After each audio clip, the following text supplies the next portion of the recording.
Hi friends, ഇന്ന് നമുക്ക് തനി നാടനായിട്ടുള്ള ഒരു സ്പെഷ്യൽ കോവയ്ക്ക മീൻ പീരയുടെ റെസിപ്പി നോക്കാം. കോവയ്ക്ക വെച്ചിട്ട് നമ്മൾ മീൻ കറി പോലെ തയ്യാറാക്കാറുണ്ട്. ഇതിപ്പോൾ കോവയ്ക്കയും ചെമ്മീനും വെച്ചിട്ടൊരു സ്പെഷ്യൽ മീൻ പീരയാണ് തയ്യാറാക്കുന്നത്. അപ്പോൾ വളരെ ടേസ്റ്റി ആയിട്ടുള്ള ഈ ഒരു കോവയ്ക്ക മീൻ പീര എങ്ങനെയാണ് തയ്യാറാക്കണമെന്ന് നോക്കാം. ആദ്യം തന്നെ നമുക്ക് ഈ മീൻ പീരയ്ക്ക് ആവശ്യമായ തേങ്ങാക്കൂട്ട് തയ്യാറാക്കിയെടുക്കാം. ഞാനിപ്പോൾ അരമുറി തേങ്ങ ചിരവി എടുത്തിട്ടുണ്ട്. ഇതിലേക്ക് കുറച്ച് ചുമന്നുള്ളി, വെളുത്തുള്ളി, ഇഞ്ചി, പിന്നെ കാന്താരിമുളകാണ് ചേർത്തിരിക്കുന്നത്. പിന്നെ കുറച്ച് കറിവേപ്പിലയും കൂടി ആഡ് ചെയ്തിട്ടുണ്ട്. ഇനി ഇതിലേക്ക് ആവശ്യമായ ഉപ്പ് ചേർത്ത് കൊടുക്കാം. ഞാനിപ്പോൾ കല്ലുപ്പാണ് എടുത്തിരിക്കുന്നത്. കല്ലുപ്പാണ് നമ്മൾ കറികളിലൊക്കെ ചേർക്കുന്നുണ്ടെങ്കിൽ കുറച്ചും കൂടി ടേസ്റ്റ് കൂടും.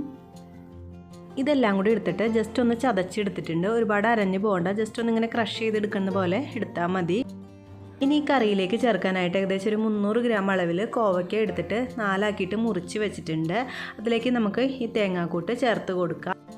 നിങ്ങളിതിനായിട്ട് കോവയ്ക്ക എടുക്കുമ്പോൾ കുറച്ചും കൂടി കട്ടി കുറച്ചിട്ട് അരിഞ്ഞെടുക്കാനായിട്ട് പ്രത്യേകം ശ്രദ്ധിക്കുക കേട്ടോ. അങ്ങനെയാകുമ്പോൾ മീൻ പീര നന്നായിട്ട് കുഴഞ്ഞിരിക്കുമ്പോൾ കുറച്ചും കൂടി ഒരു ടേസ്റ്റി ആയിരിക്കുള്ളൂ. ഇതിപ്പോൾ ജസ്റ്റ് ഇങ്ങനെ കടിക്കാനായിട്ട് കിട്ടും നമുക്ക്. അപ്പോൾ ഞാൻ 4 ആക്കിയിട്ടാണ് എടുത്തിരിക്കുന്നത്. നിങ്ങൾ എടുക്കുമ്പോൾ കുറച്ചും കൂടി കട്ടി കുറച്ചിട്ട് അരിഞ്ഞെടുക്കാൻ പ്രത്യേകം ശ്രദ്ധിക്കുക. ഇനി ഇതിലേക്ക് ഒരു 1/4 ടീസ്പൂൺ മഞ്ഞൾപ്പൊടി, 1/2 ടീസ്പൂൺ കുരുമുളക് പൊടി, 1 ടീസ്പൂൺ മുളക് പൊടി, പിന്നെ 2 നുള്ള് ഉലുവ വറുത്ത് പൊടിച്ചതും കൂടി ചേർത്ത് കൊടുക്കുന്നുണ്ട്.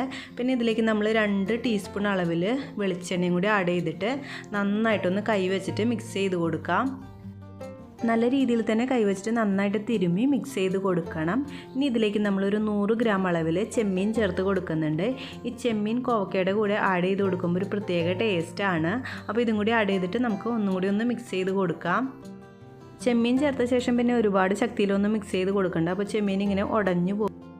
ലാസ്റ്റായിട്ട് ഇതിലേക്ക് 2 ചെറിയ കഷ്ണം കുടംപുളിയും കൂടി ചേർത്ത് കൊടുത്തിട്ട് ഒന്ന് മിക്സ് ചെയ്ത് കൊടുത്ത ശേഷം നമുക്കിത് അടുപ്പത്ത് വെച്ചിട്ട് വേവിച്ചെടുക്കാം.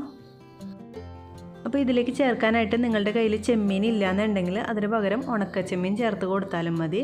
അല്ലാന്നുണ്ടെങ്കിൽ കോവയ്ക്ക മാത്രമായിട്ട് മീൻ പീര വെച്ചാലും വളരെ ടേസ്റ്റിയാണ്. ചെറിയൊരു പുളിക്ക് വേണ്ടിയിട്ട് 2 കഷ്ണം കുടംപുളിയും കൂടി ആഡ് ചെയ്ത് കൊടുക്കണം കേട്ടോ. എന്നാലേ ഒരു കറക്റ്റായിട്ടുള്ളൊരു പെർഫെക്റ്റ് ആയിട്ടുള്ളൊരു ടേസ്റ്റ് കിട്ടുള്ളൂ.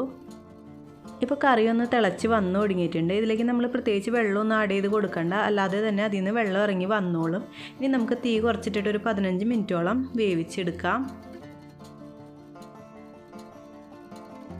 ഇപ്പോൾ ഒരു 15 മിനിറ്റ് കഴിഞ്ഞിട്ടുണ്ട്. നമ്മുടെ കോവയ്ക്കയും ചെമ്മീനൊക്കെ അത്യാവശ്യം നന്നായിട്ട് വെന്ത് ഉടഞ്ഞ് വന്നിട്ടുണ്ട്. നല്ല കുഴഞ്ഞിരിക്കുന്ന പരുവത്തിൽ കിട്ടിയിട്ടുണ്ട്.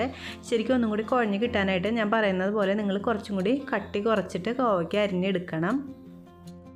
ഇനി ലാസ്റ്റായിട്ട് ഇതിലേക്ക് കുറച്ച് പച്ച വെളിച്ചെണ്ണയും കറിവേപ്പിലയും കൂടി ചേർത്തിട്ട് നന്നായിട്ടൊന്ന് മിക്സ് ചെയ്ത് കൊടുത്ത ശേഷം ഗ്യാസ് ഓഫ് ചെയ്യാം. ഉപ്പിൻ്റെ കുറവുണ്ടെന്നുണ്ടെങ്കിൽ ഇപ്പോൾ ആഡ് ചെയ്ത് കൊടുത്താൽ മതി. കോവയ്ക്ക നമുക്ക് എല്ലായിടത്തും ഒരുപാട് കിട്ടുന്ന ഒരു വെജിറ്റബിൾ ആണ്.